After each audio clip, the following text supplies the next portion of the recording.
안녕하십니까. 이민멘토의 주식 레벨업 바로 시작해 보도록 하겠습니다.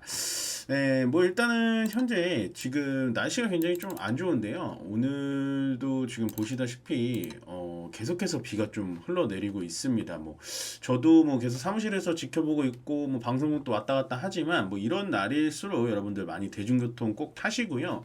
여기 보시면 일주일 동안에 또 계속해서 날씨가 나오고 있긴 하거든요. 토요일, 일요일, 뭐 내일, 뭐 다음 주 거의 지금 토요일까지 일주일 내내 강수가 계속되는 걸로 나와 있고, 지금 강수가 좀 많이 오는 구간이 뭐 서울 쪽하고 경기 북부, 뭐 경기도 전역, 그다음에 강원도 뭐 이쪽이라고 하니까 많은 분들 좀 주변에 시설물이라든지 건강이라든지 아니면 물이 좀 고이는데 이런 데는 피해서 가시는 게 훨씬 더 낫다라고 생각을 해주시면 될 것 같습니다. 네, 그러면 뭐 간단하게 오늘 이렇게 소개 드렸고요. 일단은 주식 레벨업 출발해 보도록 하겠습니다.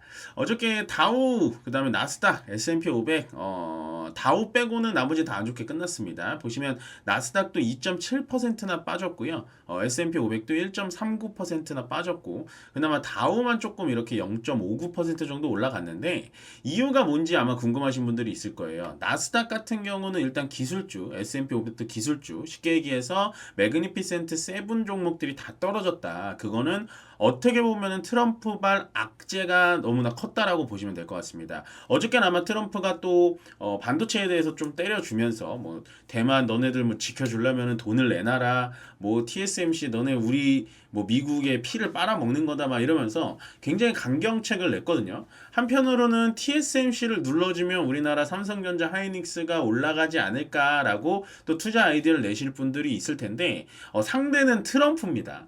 상대는 트럼프기 때문에 앞뒤를 예측할 수가 없어요. 만약에 TSMC 그렇게 눌렀다가 한국, 코리아, 너네도 마찬가지로 TSMC랑 별다를 게 없어, 이래버리면 그때부터 삼성전자와 하이닉스가 또 폭락의 길을 걸을 텐데, 상당히 미국의 힘이 강하죠. 이런 거 보면은 미국이 떨어지면 우리나라도 추풍 낙엽처럼 떨어질 수밖에 없습니다. 그러면 또 궁금하실 게 있을 텐데, 다우는 그럼 왜 오르나요? 이렇게 물어보시는데, 다우는요 전통주들이 많아요. 뭐 은행주라든지 뭐 보험주, 지주사주, 뭐 에너지주, 그러니까 뭐 석유주, 뭐 이런 것들이 되게 많은데, 트럼프의 그거는 또 강세주죠. 뭐 예를 들어서 신재생 에너지보다는 우리나라는 시추라든지 석유 시추를 더해서 석유를 더 뽑아 올릴 거야, 뭐 이런 것도 많이 말했고, 더군다나 자기 재무부 장관 쪽, 경제부 장관 쪽에는 뭐 JP 모건이라든지 지금 현재 증권사에 있는 사람들로 아마 배치를 할 것이다 라는 얘기가 나와주면서, 다우에 들어가 있는 증권사라든지 에너지, 뭐 석유, 뭐 이런 종목들이 조금은 올라갔다. 그거에 따라서 종목 자체가 부러지다 보니까 우리나라도 굉장히 힘이 없게 오늘도 흘러갔고, 너무나 힘든 시장이다 라고 생각을 하시면 될 것 같고요. 방금 말씀드렸다시피 뭐 마이크로소프트, 애플, 구글, 아마존, 테슬라, 엔비디아 뭐 이런 것들 다 떨어졌죠. 다 떨어졌는데, 요게 이제 색깔 차이가 좀 있어요. 이렇게 밝은 빨강색은 정말 많이 떨어진 거예요. 빨갛게 달아 오른 거거든요. 그러니까 우리나라는 좀 다르죠. 우리나라는 정말 빨갛게 올라가면 많이 오른 건데 좀 다르다.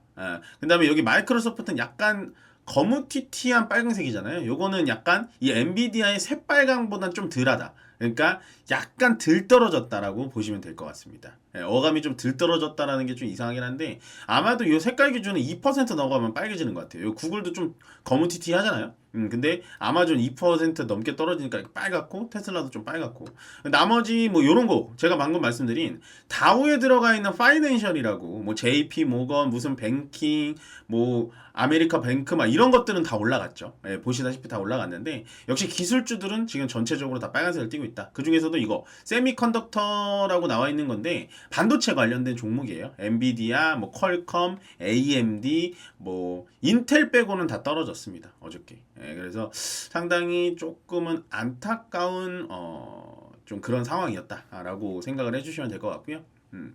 국내 증시로 넘어가자면, 일단 코스피 코스닥을 보기 전에 장내에, 이게 어저께 나온 얘기입니다.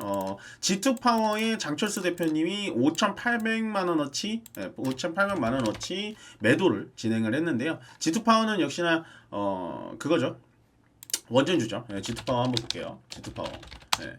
장내 매도가 나오면 제가 앞으로도 좀 알려드릴게요. 장내 어떤 것들이 좀 매도가 나왔는지. 장내 매도라는 거는 뭐냐면 대주주들 있잖아요. 예를 들어 G2파워다라고 하면 G2파워에 이런 대주주들이 있어요. 여러분들 요게 글씨가 정확하게 제가 좀 키워드릴게요. 좀 이따 여기 보시면 이런 대주주들이 있거든요. 이렇게 주주 현황이라고 해서 여기 김영일 씨 뭐 딱 쭉 나오잖아요. 이런 식으로 뭐 김동현, 김지은, 박상희, 김경호 이렇게 나오는데 요렇게 이제 대주주들이 장내에 주식을 팔게 되면은 공시를 할 수밖에 없게 법이 나와 있거든요. 왜냐하면 이 사람들이 많이 팔아버리면 주가가 혼동이 오고 그러면 개인 투자자들이 또 피해를 주기 때문에 언제나 공시를 하게 돼 있으니까 뭐 큰 금액은 아니에요. 그렇지만 5,800만 원 정도 G2파워의 장철수 대표가 매도를 진행을 했다라는 거를 여러분들에게 또 꼭 알려드리고 싶어가지고 이렇게 또 갖고 왔습니다. 자, 일단은 오늘 코스피 상황 좋진 않습니다. 좋지도 않고 나쁘지도 않다. 오늘의 흐름을 잠깐 보자면 흐름을 보려면 역시나 일본봉을 좀 보셔야 되는 건데요. 전체적인 흐름은 쭉 이렇게 개파락으로 쭉 떴다 때렸다가 그거를 다시 회복하는 듯한 움직임을 보여줬어요. 나쁘지는 않거든요. 보시면 어떻게 해서든 2800포인트를 지키려고 하는 이 봉의 움직임을 보시면 될 것 같습니다. 이 양봉으로 끝난 게 오히려 다행이고요. 2800을 솔직히 좀 무너뜨려도 상관은 없어요. 코스피는. 그렇지만 제가 계속해서 말씀드리는 2900과 2800 사이에 이 단기적인 네모 박스 안에서 주가는 움직일 확률이 크다라고 말씀을 드렸기 때문에 아마 중심선은 2850선을 기점으로 해서 계속해서 왔다 갔다 할 수 있는 코스피 지수다. 지금 이게 코스피가 삼성전자라든지 그 다음에 하이닉스라든지 이런 종목들이 이렇게 크게 빠짐에도 불구하고 1.09%밖에 빠지지 않는다라는 건 나쁘지 않은 신호라는 거예요. 코스피는. 그렇지만 제가 걱정하는 건 뭐다? 코스닥입니다. 이게 좀 한숨이 나오는데요. 코스닥을 한번 볼게요. 코스닥은 똑같아요. 미국 시장이 안 좋다 보니까 이렇게 개파락으로 쭉 밑으로 떨궜습니다. 쭉 밑으로 떨군 다음에 그거를 회복하려고 하는 시도는 좋았어요. 제가 오전까지 봤을 때는 요때 좋았거든요. 근데 요때의 테마가 됐던 애들이 뭐냐? 원전이었습니다. 원전 애들. 원전 애들이었어요. 원전 그리고 플러스 에코프로. 에코프로 이형제. 에코프로 이형제였는데 얘네들이 다시 한번 또 떨어져 주면서 그냥 밑으로 꼬꾸라지고 있는 듯한 움직임이고 저는 코스닥의 움직임이 아직도 조금은 좀 불만이 좀 있어요. 이거는 어떻게 해서든 뭐 금융당국이든 뭐 정부든 뭐 무조건 주가를 올려라라는 게 아니라 어느 정도 발걸음을 맞춰주는 정책을 펼쳐줘야 된다라는 거죠. 아무리 뭐 코리아 디스카운트 얘기를 하지만 현재 코스닥에 대해서는 너무 내버려 두는 듯한 움직임을 보여주고 있다. 저는 그게 좀 아쉽다. 라고 보시면 될 것 같고요. 오늘 전체적인 수급 상황 현재도 조금은 움직이고 있습니다. 장이 완벽하게 끝나진 않았기 때문에 조금은 움직이고 있고요. 코스피는 일단 외국인이 4,700억 정도 매도를 진행했고 기관 쪽에서는 뭐 움직임 없습니다. 그 중에서도 금융투자가 3,500억 정도 들어왔고요. 개인만 좀 떨어지니까 4,600억 정도 매수를 진행하고 있고 코스닥은 뭐 그래도 오늘 외국인이 한 680억 정도 매수를 진행해주고 있는데 매일같이 한 1,000억만 들어왔으면 좋겠어요. 그러면 코스닥도 좀 위쪽으로 올라갈 텐데 상당히 좀 안타까운 그런 상황이다 라고 생각을 해주시면 될 것 같습니다. 자, 그럼 오늘 어떤 종목들이 움직였고 어떤 테마들이 좀 좋았나 이렇게 본다면 요거 IBK 투자증권에서 이제 나온 바로 이건데 오늘 굉장히 좋은 뉴스가 있었죠. 보시면 팀코리아 체코원전 우선 협상자 선정. 이게 어저께 새벽에 나온 뉴스입니다. 어제 새벽에 나온 뉴스인데 계속 제가 강조드렸던 체코 원전건설 우선 협상자가 우리나라가 될 것이냐 말 것이냐 이거에 무조건 근데 올인은 하지 마셔라라고 말씀을 드렸어요. 무슨 말씀인지 아시죠? 체코 원전이 안 되더라도 원전 테마는 계속해서 살아 있을 거다라고 말씀을 드렸는데 결국에는 이걸 따냈습니다. 결국에 이걸 따냈고 되게 좋은 소식이 뭐냐면 2009년에 바라카 원전 수주 이후에 한국이 이게 EPC라는 거 설계부터 시공까지 수주를 이룬 게 아마 2009년 이후로 처음이에요. 거의 15년 만에 쾌거를 이뤘는데요. 그런데도 불구하고 오늘은 주가가 그렇게 신통치는 않았다 라고 보시면 될 것 같고 이런 거 이제 막 큰 뉴스나 큰 뭐 테마들이 이렇게 좀 터지면 여러분들도 꼭 이렇게 저처럼 어떠한 증권사 리포트를 읽으셔도 되는데 이런 산업 리포트라는 건 꼭 읽으셔야 돼요. 산업 리포트. 보통은 우리는 종목 리포트를 많이 보시잖아요. 근데 저는 산업 리포트를 이렇게 보셔라. 산업 리포트라는 게 있거든요. 얘도 보시면 아마 산업 리포트라는 게 써 있을 거예요. 이런 것도 제가 산업 리포트거든요. 그러니까 산업 관련된 리포트만 찾아서 보시는 게 훨씬 더 낫다라고 보시면 될 것 같고, 자 일단은 뭐냐, 이 두코바니 2기, 2기, 5호기와 6호기를 저희가 수주를 했고 그게 한 24조 원에서 30조 원이 됩니다. 했다는 건 좋아요. 수주를 했다는 건 좋은데 이게 주가에 반영이 지금 안 되고 있다라는 게 저는 좀 갸웃한 느낌? 좀 이해가 좀 안 간다 라고 보시면 될 것 같고, 한국, 그 다음에 미국, 프랑스, 중국인데요. 한국이 확실히 들이는 비용이 적죠. 요 프랑스 요거는 보실 게 아닙니다. 요거는 좀 원전 크기가 다르기 때문에 보실 필요 없고, 한국이 크기에 비해서, 원전 크기에 비해서도 확실히 들어가는 비용이 적고, 또 한국이 이번에 원전의 수주가 가능했던 이유 중에 하나가 뭐였냐면 건설 비용도 작지만 일단은 건설을 완성할 수 있는 그 건설 시한 기간을 정말 잘 지킨다고 해요. 이번에 프랑스가 하나 원전을 짓고 있는데 그거를 한 3년 정도 밀어가지고 막 국가적으로 막 소송 걸고 막 난리 났었거든요. 그렇기 때문에 한국의 최대 강점은 가격과 시공 능력이었다. 예, 라고 보시면 됩니다. 여기 보시면 프랑스 EDF라는 사와 한수원이랑 붙었는데 여기서 승리를 한 거예요. 근데 이게 오늘은 물론 전체적으로 주가가 반영되지는 않았지만 좋은 게 뭐냐면, 자 5호기와 6호기를 수주를 했어요. 근데 추가로 얘네가 2기를 또 해야 되거든요. 예, 또 해야 돼요. 그렇기 때문에 지금 한 30조 원 정도 되는 수주 금액을 또 얻을 수가 있는 거예요. 예, 이게 아마 두코바니 쪽에 있고 나머지 두 기가 또 체코의 프라 밑에 쪽에 있는 걸로 알고 있는데, 제가 그 지명까지는 지금 정확하게 좀 이해는 안 됩니다만은 어쨌든 지금 상태에서는 저는 원전 쪽은 계속해서 가져가셔도 좋다라고 말씀을 드리고 싶어요. 자, 원전 쪽에 뭐가 있었냐? 한전 기술. 예, 어떤가요 지금? 예, 어떤가요? 위쪽에서 완전 두드려 맞고 상한가를 들어갔다 왔어요 얘는. 예, 요것도 2분 뽕으로 볼게요. 이제 오늘의 흐름을 보려면 뭐 이제 장 마감 시간이니까 5분 뽕으로 거의 보시는 게 제일 좀 간단하고 좋아요. 왜냐면 1분 뽕은 이렇게 보시면 좀 헷갈리니까 5분 뽕이 가장 좋거든요. 아니면 좀 더 세밀하게 아니면 간단하게 보고 싶다 10분 뽕도 괜찮아요. 근데 저는 웬만해서는 장 끝나자마자 5분 뽕이 제일 좋습니다. 전체적인 흐름을 볼 땐 5분 뽕으로 보셔라. 자, 한전기술 볼게요. 한전기술 위쪽에서 상한가를 들어갔습니다. 시초와 동시에 상한가를 들어갔는데 주가 자체가 주르륵 흘러내렸죠. 보이세요? 그 다음에 한전산업, 얘도 마찬가지로 상한가 들어갔습니다. 상한가 들어갔는데 그나마 한전기술보다 덜 빠졌지만 어쨌든 일봉으로 봐서도 얘도 음봉이에요. 예, 음봉. 예, 음봉입니다. 음봉으로 끝났다 보시면 될 것 같고, 또 뭐가 있나요? 우리기술. 안 좋죠. 이것도. 얘도 거의 상한가 위쪽으로 올라가려다가 또 주르르륵 흘러 내려왔고, 아까 보여드린 뭐 G2파워 다 같이 주르륵 흘러 내리는 거 보이시죠?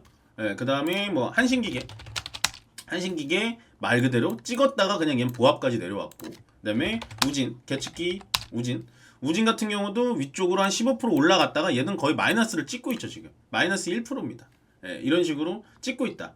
그 다음에 대장주격인 일단 두산 에너빌리티. 예, 두산 에너빌리티도 마이너스죠. 예, 얘도 한 17% 정도 올라갔다가 그냥 주르륵 뺐다. 그러면 자, 두산 에너빌리티가 대장주니까 얘로 설명을 드릴게요.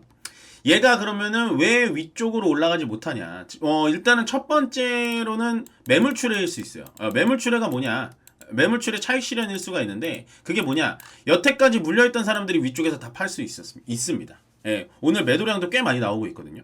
예, 매도량도 꽤 많이 나오고 있고, 외국인 쪽에서도, 외국인 계좌에서도 어느 정도 나오는데 메이저들은 지금 팔고 있진 않아요. 예, 메이저들은 팔고 있지 않다라는 건 아직은 원전 쪽이 살아있다 정도만 생각을 해주시면 될 것 같고, 일단은 원전 쪽에 대해서는 계속해서 앞으로 지켜봐도 될 것 같다. 오늘의 뉴스가 굉장히 잘 나왔지만 시장 전체적인 분위기도 좋지 않거니와 거기에 따라서 얘네들만 갈 수 있을 법한 조금은 힘은 부족하지 않았나라는 생각이 좀 듭니다. 예, 저는 좀 안타까워요. 왜냐면 이 정도의 잭팟, 그러니까 한 30조 정도가 터졌다라는 건 굉장히 큰 거거든요. 예, 요것도 체코 것도 큰데 여기서 제가 또 말씀드리고 싶은 건 뭐냐면 요거 제가 지도를 또 하나 갖고 왔는데요. 체코가 여기 있잖아요. 지금 체코에서 보시면 보시다시피 체코에서 원전 두 기를 가져왔어요. 그러면 여기 프라하 요 밑에 쪽이거든요. 여기도 원전 두 기를 수주할 수 있는 확률이 커요. 예, 보이시죠? 그 다음에 체코 다음에 뭐 있냐? 폴란드로 넘어갑니다. 예, 폴란드. 체코에 발을 한번 들여놓으니까 유럽 쪽에서 우리가 원전을 시공 가능하다는 걸 보여주면 폴란드도 지금 원전에 계속해서 노크를 하고 있죠. 원전을 다시 해야 된다. 그럼 폴란드도 가능한 거예요. 100% 된다라는 건 아니지만 원전은 지금 전체적으로 유럽에서 원전은 해야 된다라는 분위기로 엄청나게 흘러가고 있고요. 그리고 그 밑에 헝가리. 예, 그 밑에 헝가리 쪽에서도 또 원전에 계속되는 이슈가 나오고 있고 마지막으로 이탈리아. 사실은 이탈리아라는 나라가요. 세계에서 탈원전을 가장 빨리 한 나라입니다. 예, 옛날에 원전 사고도 있었고 뭐 그렇기 때문에 이탈리아라는 나라가 세계에서 가장 탈원전을 빨리 한 나라인데도 불구하고 이탈리아에서도 다시야 원전 원전 다시 재가동하겠다라고 얘기가 나와주면서 굉장히 좀 좋게 나오기 때문에 오늘의 급락들은 상당히 아쉽습니다. 밑으로 떨어지는 이유도 솔직히 잘 모르겠고요. 왜 이렇게까지 떨어져야 하냐. 왜 이렇게 악의적으로 위쪽으로 올려놓은 다음에 밑으로 떨어뜨려야 하나라는 건 이해 안 가는데 내가 만약에 원전 사업과 앞으로 올라가야 되는 기술적인 산업이 있다면 저는 그 중에서 원전이라고 꼽고 싶고요. 원전 산업이 앞으로 어떻게 될 것 같냐. 저는 조금 예상하거니와 약간 이런 식으로 갈 것 같아요. 얘가 이제 전선전압기의 대장주잖아요. 이런 식으로 갈 수밖에 없다는 거죠. 왜냐면 전선전압은 말 그대로 AI의 전력 소모를 필요하기 때문에 전선전압이 필요한 건데 이 전선이 필요하려면은 전기를 만들어줘야 되는 거는 지금 현재는 태양광 풍력으로는 안 됩니다. 예, 원자력밖에 없고요. 그 다음에 두 번째, 원자력을 또 선택하는 이유가 뭐냐? 원자력 얘기만 오늘 정말 많이 드리는데 원자력을 선택해야 되는 건 뭐냐? 트럼프 리스크가 많이 없다는 거죠. 예, 트럼프가 밀고 있는 정책이 원자력 중에 하나다. 라고 말씀을 좀 드리면서 오늘 원자력 얘기하다가 얘기가 좀 길어졌는데요. 시장은 좀 많이 쉽지는 않습니다. 지금 상태도 분위기도 상당히 좋지는 않고 전체적으로 시장이 좀 많이 떨어지고 있는데 이럴 때일수록 뭐 추가 매수나 뭐 이런 거를 하실 필요는 없고요. 시장에 대해서 그냥 관망하는 자세로 조금만 더 지켜보자 라고 하면서 언제나 화이팅 하시길 바라보겠습니다. 고맙습니다.